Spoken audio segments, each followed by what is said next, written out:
It started with a red balloon.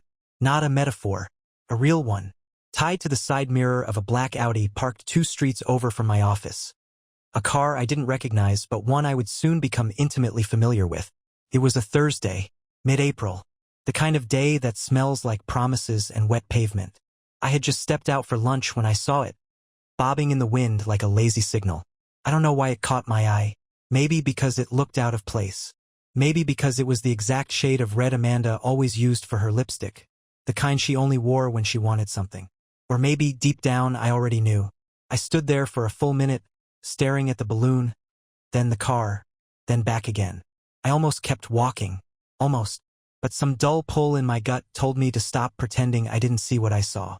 So I did something I never do. I waited. I leaned on the edge of the bakery awning across the street with a stale coffee and pretended to scroll my phone while the storm started to form inside me. 10 minutes passed, then 15. I was just about to give it up when the building's side door opened, the one with the security keypad only tenants could access. And out she walked. Amanda, my Amanda, wearing a coat that wasn't hers. Laughing. Full body, carefree, head thrown back laughing, with a man I didn't know. Tall, trim, wearing the kind of smile men wear when they think they've won something that never belonged to them. They didn't see me. She leaned in, brushed something off his collar. He tucked a strand of her hair behind her ear. She touched his chest lightly as they walked to the car, balloons still dancing. And I just stood there, watching her kiss him the way she used to kiss me on Sundays. Slow and soft like she had all the time in the world. That's when I realized I didn't know her anymore. Not really. The Amanda I married would have never kissed someone like that in broad daylight, parked just a few blocks from where I work, with a red balloon marking the scene like some kind of sick celebration. I didn't go back to the office. I didn't go home either. I drove to the lake instead. Sat there for hours in silence with the engine off and her name screaming inside my skull. I didn't cry. Couldn't. I just kept seeing her hands. The way they curled around his arm. Her fingers tapping the rhythm of a private joke I'd never be part of. And that's when the poem hit me. Not one I read.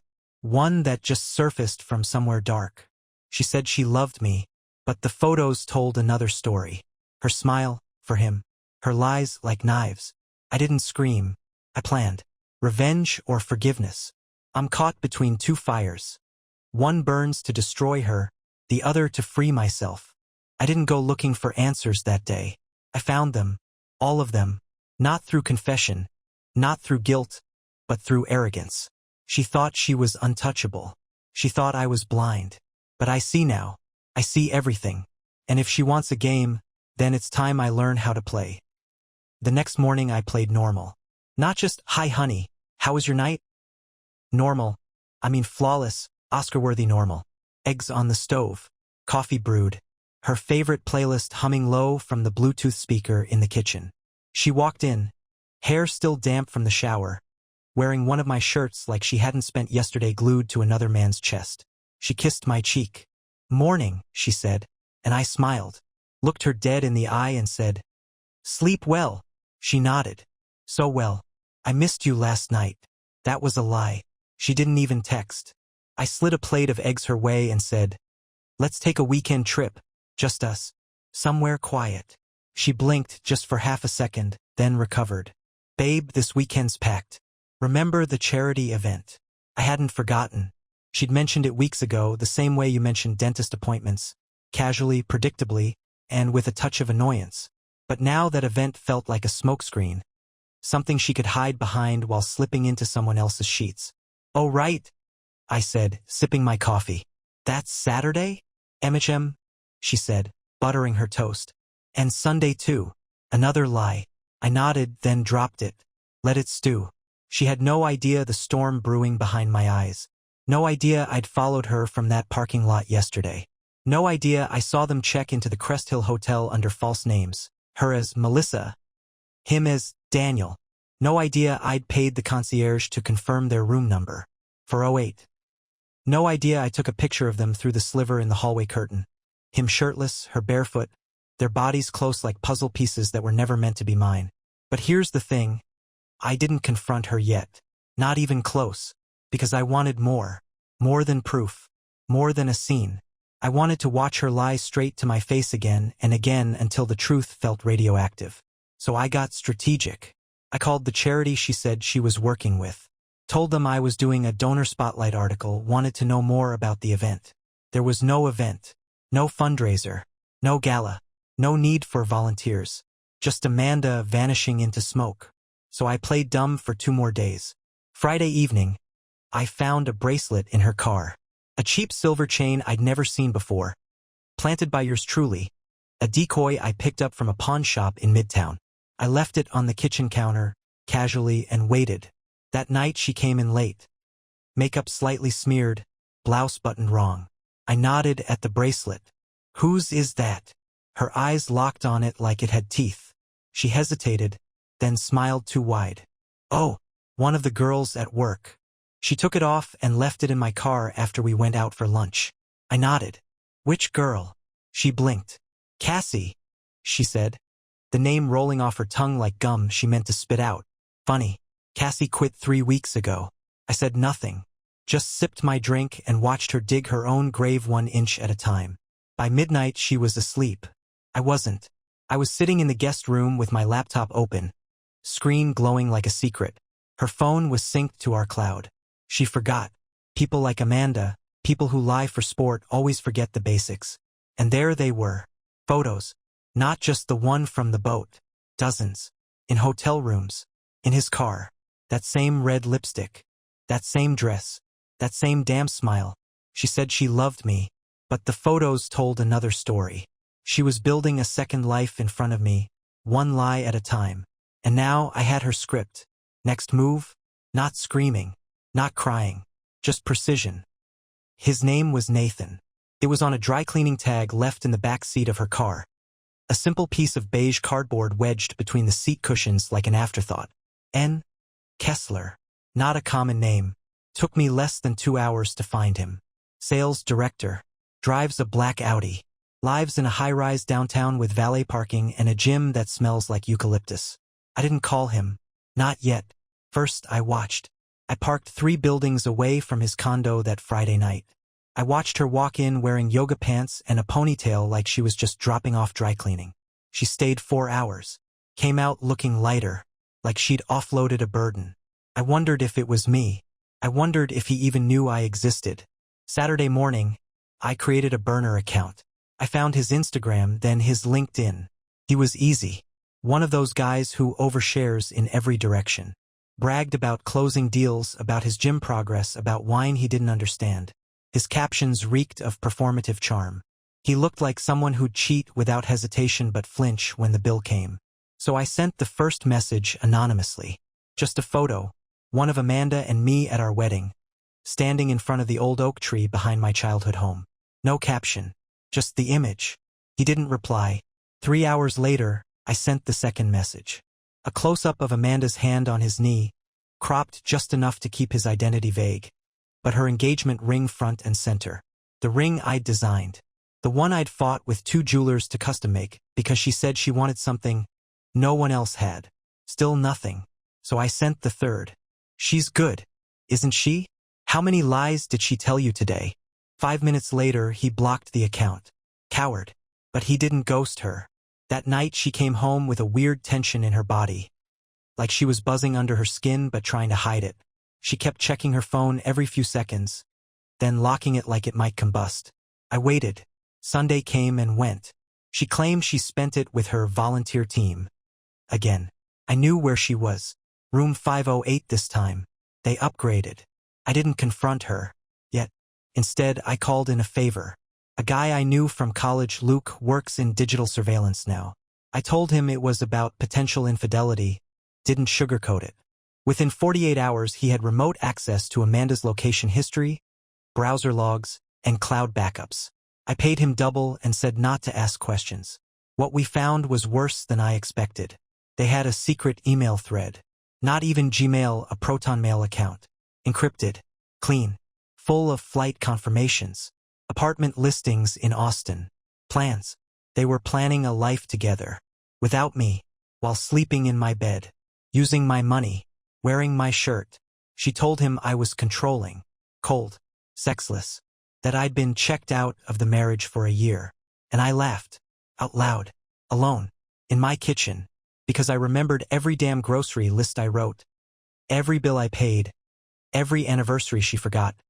Every conversation she shrugged off while scrolling her phone. She built a whole character out of me. And he believed it. So I wrote him a message from my real account. Just one. You and I need to talk. In person. No threats. No drama. Just truth. Man to man. He replied an hour later. Tomorrow. 6 p.m. Coffee Junction on 3rd. And just like that, the curtain started to lift. He walked in exactly on time. Nathan was the kind of guy who carried himself like the world owed him thanks just for showing up. Charcoal blazer, white t-shirt, hair styled like he paid someone stupid money to make it look casually messy. He scanned the room once, probably expecting some kind of ambush or yelling match. I stayed seated, one hand on my coffee, the other on a folder I had placed neatly on the table. When his eyes landed on me, there was a flicker. Not of recognition, but discomfort, like seeing a mirror you didn't ask for. He walked over slowly. You're? He started. Her husband, I said. He sat. No handshake. No pleasantries. I wasn't sure you'd really come, he said. I didn't reply. I just opened the folder.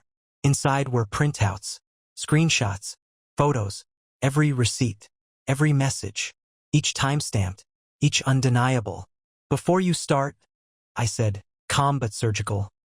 This is not a jealousy thing. I'm not here to fight you. I'm here to clarify who you've been sleeping with. He didn't reach for the papers. He stared at them like they were covered in acid. I continued. She told you I was cold, controlling, that I stopped caring. She's been rehearsing that monologue for over a year. You ever stop and think how convenient that story was? Still nothing. Just that same tight jaw trying to hold on to dignity. She said I was distant. I went on. Meanwhile, I was planning our anniversary trip. I took care of everything in our life while she was in hotel rooms with you. She used you to feel new. You think that makes her real? He finally looked up. She said you cheated on her, he muttered. I almost laughed. Of course she did. She needed you to see her as the victim. That's how people like her operate. You weren't her first. You just lasted the longest. He finally picked up a page. Read it. His fingers twitched slightly. I didn't know, he said. I know, I replied. And I'm not asking for an apology. I'm offering you a choice. He looked up, confused. Keep seeing her, I said. But know exactly who she is, or walk away and disappear. But if you keep lying to yourself, if you think you're the exception, she'll gut you the same way. Nathan leaned back, exhaled like he'd been punched in the gut. She said she loved me, he said quietly. I thought she wasn't like that. I looked him dead in the eye. She said that to me too. The morning after she got back from your place. Told me she missed me, then made pancakes. Smiled while she asked how I slept. He went silent. Then he whispered, almost to himself, what kind of person does that? The kind who doesn't know how to love anything she can't control, I said. We sat in silence for a long minute. I'll end it, he said finally. I'm done. I believed him, because for the first time, I saw it in his face, that shift, that sick realization that the woman he thought he knew was a fiction. I stood up, left the folder. As I walked away, I didn't feel vindicated. I didn't feel victorious. I just felt clean. For the first time in weeks, the poison began to bleed out of me. But Amanda, she didn't know any of this happened. Not yet. I came home at 7:13 p.m. She was on the couch, legs tucked under her, watching some reality show with a wine glass in her hand. I stood in the doorway for a second longer than usual, just watching her. She looked ordinary, comfortable, like nothing in the world was trembling under her feet, like she hadn't left a trail of digital blood across our life. She smiled when she saw me, real casual. Hey babe, she said, swirling her wine like someone who just closed a good deal. You're home early. I didn't answer right away. I walked in, dropped my keys in the bowl by the door, and sat across from her, not beside her. That was her first signal. She tilted her head a little, unsure. You good? She asked. I nodded. Yeah, actually, I think we should talk. Her fingers paused on the stem of the glass. 1 heartbeat. 2. Okay, she said slowly. About what? I looked her straight in the eye. About how long you've been sleeping with Nathan Kessler. And just like that, her face cracked. She didn't deny it. Not at first. No gasping. No, what are you talking about? She just went pale. The color drained out of her like someone had opened a valve under her skin. Her mouth opened, then closed, then opened again. Who told you that? She asked, not even trying to fake shock. Just straight to damage control. Does it matter? I said, leaning forward. Was it supposed to stay your little secret forever?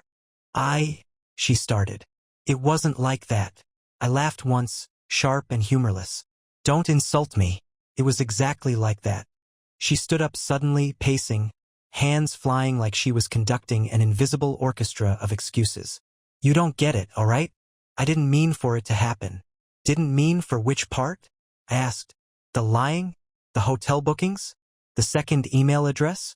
The fake names? Which part wasn't intentional, Amanda? That's when she snapped. Eyes narrowed, voice rising. You were never around. You were always working, always distracted. I felt invisible. There it is, I said. The victim card. Right on schedule. She threw her hands up. I'm not going to stand here and be interrogated like some criminal. You're not being interrogated, I said quietly. You're being exposed. Her face twisted. You followed me? That's sick. That's control. No, I said, voice low and steady. That's clarity. You lied. Again and again. To my face. In our bed. And then you looked me in the eye and said you loved me. I did, she shouted. I do. I stood up then, slow and measured. No, you don't. You love being adored. You love being wanted. But me?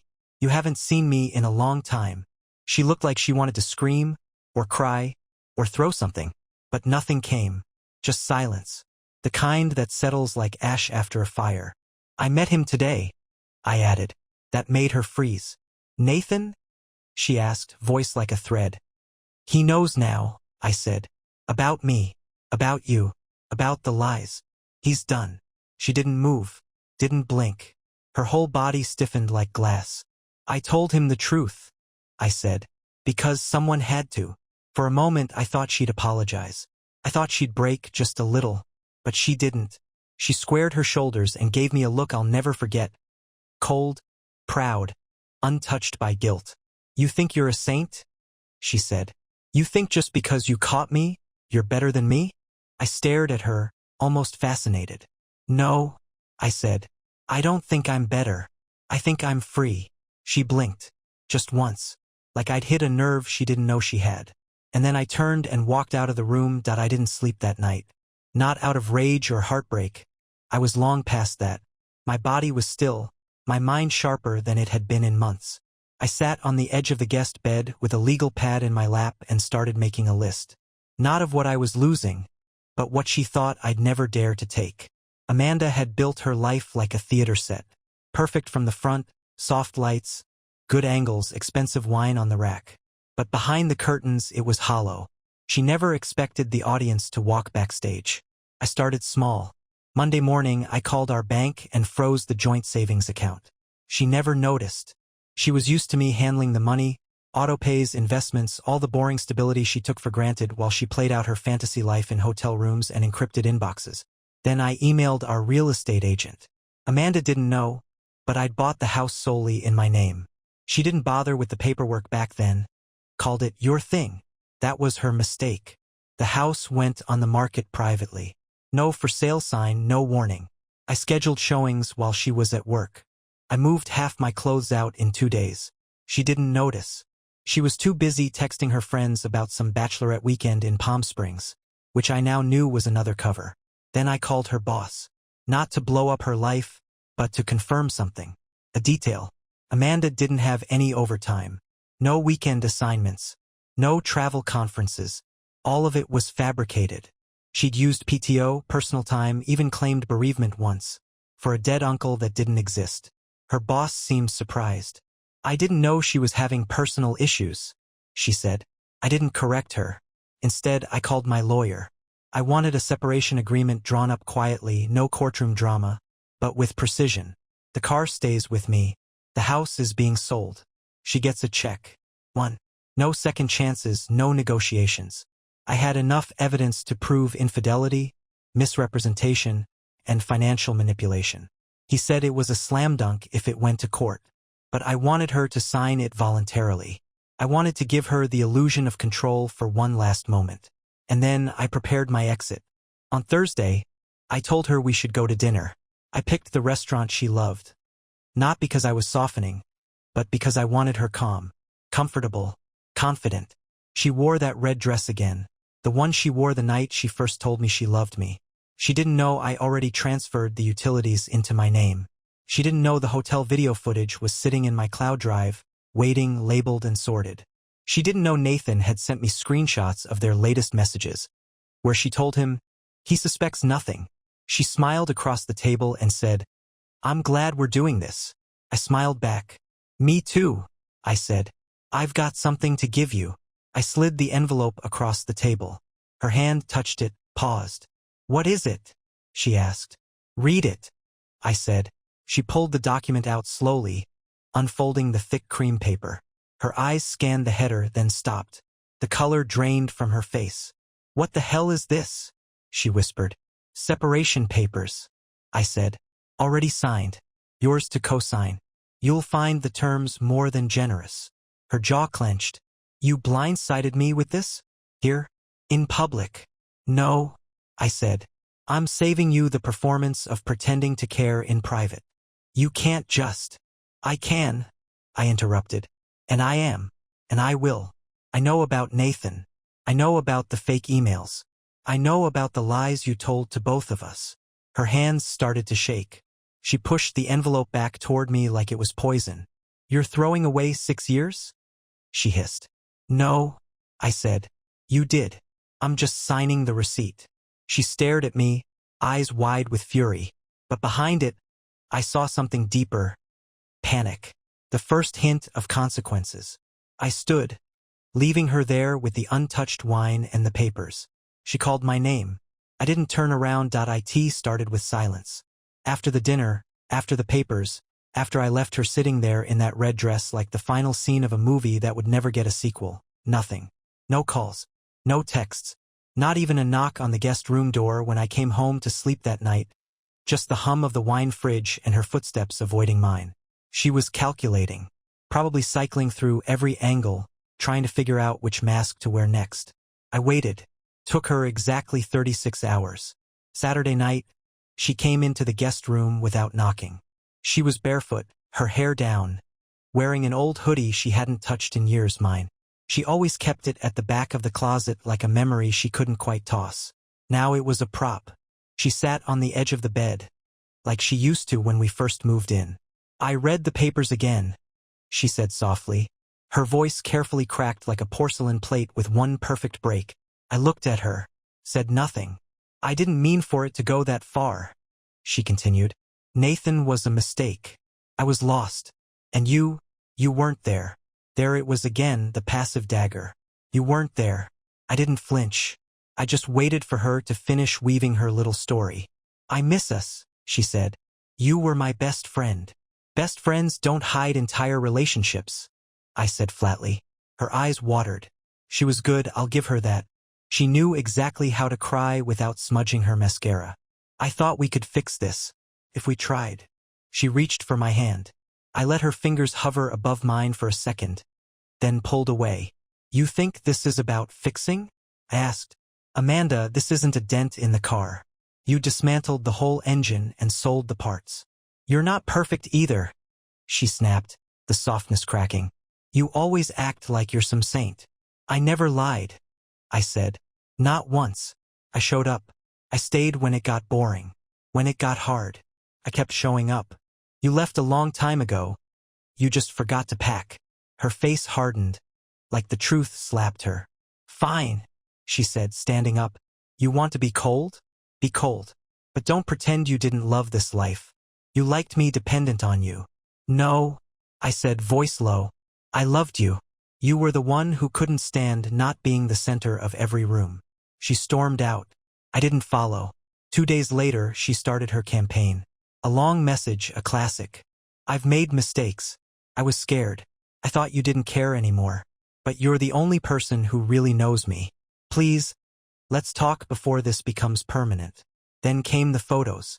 Old ones. Our trip to Charleston. Our first apartment. The stupid Halloween party where we dressed as a salt and pepper shaker. A memory parade. She wanted nostalgia to do what her lies couldn't. When that didn't work, she sent a voice message. Soft. Breathless. She called me baby. Said she missed my laugh. Said she made the worst decision of her life. I didn't answer. She sent another message the next morning. I'll go to therapy. I'll quit my job. I'll move if that's what it takes. I'll do anything. Please, don't throw this away. I read it 3 times. And then I replied with a single sentence. You already did. She stopped texting after that. But she didn't give up. It came in an envelope. No name on the front. Just slid under the front door sometime after 9 p.m. I knew it was her the second I picked it up. Amanda wasn't subtle. When her words stopped working, she turned to drama.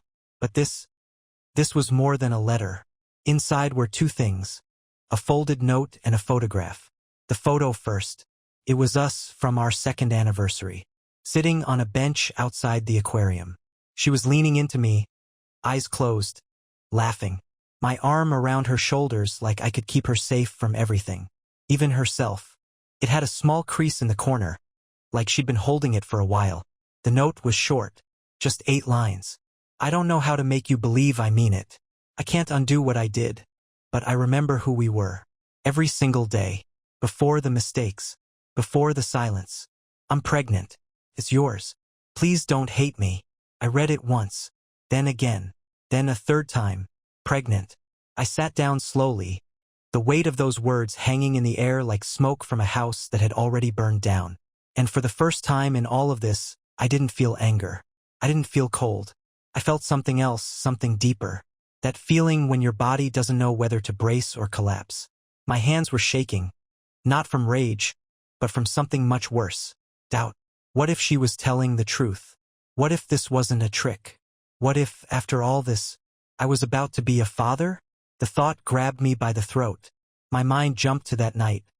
A month before I saw her with Nathan, before the secrets poured out. We'd had one of those rare, quiet evenings. Chinese takeout, some old movie playing. She had curled up next to me and we just fell into each other like we used to. I hadn't thought about that night in weeks. Could it be? But then reality started catching up. The timing, the manipulation, the way she waited until everything else failed to play this card. She knew. She knew this was the only lever left. If she had told me a week earlier, it would have gutted me. Now, felt like a grenade. She rolled into the room hoping I'd jump on it. I didn't sleep that night. At 4 a.m., I drove. No destination. Just streetlights and the sound of tires chewing pavement. I needed space from her voice, from that photo, from the version of myself that still wanted to believe she had good left in her. I parked at a gas station off Route 9, sat on the hood of my car, and stared at the sky until it bled pink with morning. At 7:21 a.m., I sent her a message. Meet me at 11. Same place you met him the first time. Come alone. Don't lie. I didn't say more. I didn't need to. I knew where they had their first meeting. She thought I didn't. A corner cafe in the West End. I'd seen the receipts. I'd seen her smile in the security footage. Back when everything was still fresh. Still thrilling for her. That's where I wanted her to face me. No more games. No more letters. This wasn't about answers anymore. This was the reckoning. She was already there when I arrived.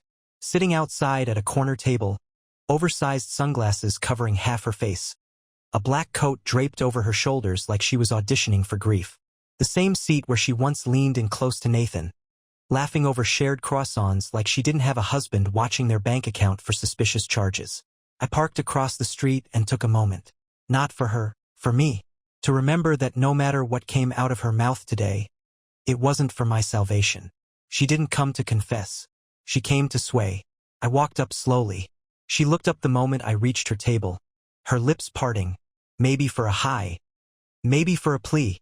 I pulled out the chair across from her, sat, and said nothing. Let the silence build until it scraped the air raw. You came, she said finally. I nodded once. You're pregnant. She nodded, and the sunglasses came off. Her eyes were red-rimmed but dry, like she'd already done the crying and came ready to perform the aftermath. Yes, she said, voice tight. 6 weeks. I didn't blink. Is it mine? That cracked her. Just slightly. Her jaw clenched, and something behind her eyes twitched. Yes, she said, sharper now. You're the only one I've ever. Don't, I said. Don't rewrite it now. She looked down, whispered, I made a mistake. I leaned in. You didn't make a mistake, Amanda. You made a series of choices. And then you built a cover story to survive them.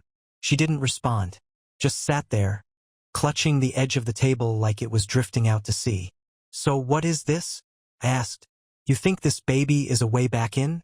That I'll just sweep it all under the rug because there's a heartbeat now? She looked up, eyes glossy. No, I thought you should know. And maybe we could talk about what comes next. I let that hang in the air. What comes next? I said slowly. Is you signing those papers? She flinched. Even now. Especially now. Her lips trembled. She was trying to hold it together. Trying to summon that version of herself that always got what she wanted. Through charm. Through tears. Through whatever mask fit the moment. I didn't plan this, she said. No, I said. You planned everything else. This was the one thing that slipped. The one thing you can't spin. She stared at me like she was searching for something. Maybe a crack in my resolve. Maybe the man she used to manipulate so easily. Do you even care? She asked.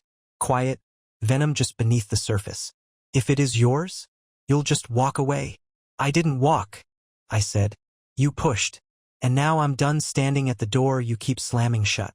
She sat back like I hit her, but there was no apology in her eyes. Only anger. Pure, cornered animal anger. You think you're some hero in this? She snapped. You think walking away makes you noble? I think walking away, I said, standing slowly, makes me free. I pulled a small envelope from my jacket and dropped it on the table in front of her. Inside, a copy of the latest draft of the agreement. Revised. Final. No games. You can keep the photo, I added. It's your last one. She didn't touch it. As I turned and walked away, I didn't look back. Not when she called my name. Not when I heard her chair scrape against the pavement. Not even when her voice cracked like it did when she used to say she loved me. Because love doesn't live in betrayal. And fathers don't raise ghosts. 3 months later, the silence felt like peace. Not emptiness. Not grief. Just a vast, quiet room where all the noise had finally stopped. I moved out of the house a week after that cafe meeting. She signed the papers the next day, no note, no drama, just her signature. I think by then she knew. There was no spin left that could glue the mirror back together. She kept the ring. I didn't ask for it back. The house sold fast. A young couple with a toddler bought it. They sent me a photo a few weeks ago. The little boy playing in the backyard Amanda never wanted to fix up. I didn't respond, but I smiled. That space, once filled with lies and loaded silences, belonged to someone honest now. I moved into a loft downtown. Small, clean, mine. No shared passwords. No second email accounts. No lipstick on someone else's coffee mug. Every drawer opens where I want it to. Every sound in the night is just plumbing or wind or the TV left on too long. Nothing whispers betrayal. Nothing hides behind a smile. Nathan reached out once. A simple message. You were right. I didn't believe you. I should have. I didn't reply. Not out of pride. Just nothing left to say. He was a chapter, like me. She used us both to feed the version of herself she couldn't face in the mirror. Let him figure that out in his own time. As for the pregnancy, I waited. Quietly. No pressure. If it was mine, there'd be proof. There never was. 2 weeks after she signed the papers, I got a message from a number I didn't recognize. Lost it. Don't contact me again. No name. No explanation. Just those 7 words. Cold, almost sterile. Whether it was the truth or a tool to wound me one last time, I'll never know. I deleted the message and didn't save the number. Some endings don't need punctuation. I'm not angry anymore. That was the biggest surprise. The rage didn't turn into some twisted version of love. It dissolved. Left space where I thought a scar would be. Don't get me wrong. I'll never be the same. You don't walk through a fire like that and come out untouched. But I didn't burn. I just changed. Some mornings, I still wake up expecting the weight. The second guessing, the suspicion, the cold spot beside me in bed. But it's gone. And in its place is something better than comfort. Clarity. She said she loved me, but the photos told another story. Her smile, for him. Her lies like knives. I didn't scream. I planned. Revenge or forgiveness. I'm caught between two fires. One burns to destroy her, the other to free myself. I chose the fire that freed me. And to anyone reading this, anyone standing at the edge of that same choice, here's what I can tell you. The betrayal isn't the end. It's the reveal. The mirror you've been avoiding. The proof of what you already knew but couldn't admit. And once it shatters, don't waste your time gluing it back together. Let it break. Then walk away. Not to escape the pain, but to reclaim your silence. And that, my friends, is the most dangerous thing a betrayed man can ever do. He heals.